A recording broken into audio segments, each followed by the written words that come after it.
Hello world, it is Monday, October 25th, 2021, and it's overcast and rainy day, and I believe it's going to be that way for at least a couple of days, because I saw some flood warnings for the rivers here in Defiance because of all the rain we're going to be getting.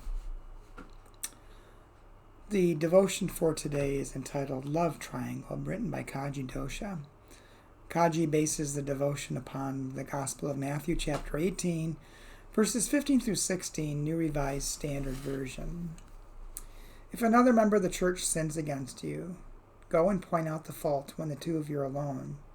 If the member listens to you, you have regained that one. But if you are not listened to, take one or two others along with you, so that every word may be confirmed by the evidence of 2 or 3 witnesses.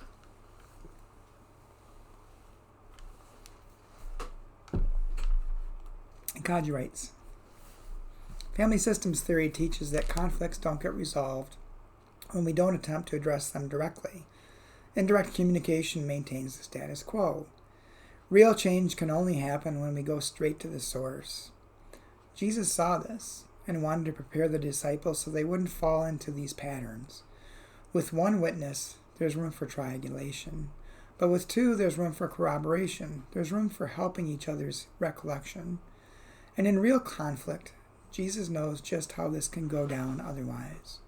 Jesus cares so much about the people and wants them to live in health and wellness. He doesn't want disputes to pull them apart. He wants them together. He wants them well. He cares about what the Christian community looks like, in church, in the home, everywhere. Maybe here Jesus gives us the first bylaws of church life. May we live in accordance with them. And the prayer.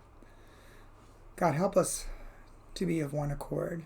Help us to turn directly to each other. And as we do, we turn to you. Amen. Well, a few things this devotion reminds me of is, one, the importance of direct discussion and not talking about a situation we may be in with someone else. We need to go directly to that person and try to resolve that conflict. And if we can't resolve it between the two of us, get a third party to help, maybe a counselor or advisor to help us work out the issues between us. But I think the important thing there is to work on it, to not let it fester or get out of hand, but to actually work on restoration of relationship.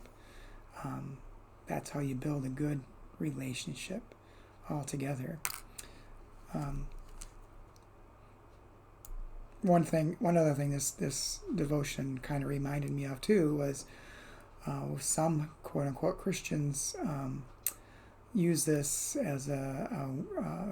passage as a way of how you confront someone who you feel is sinning. I don't think that's necessarily up to us to do that. Certainly if someone's in trouble, try to help them get out of that trouble. Try to talk to them. But this passage is not really about that. It's about people having disagreements and settling them in a way that Christ would settle them. Hope you have a good day. Hope you stay dry, and I will try to talk to you again tomorrow.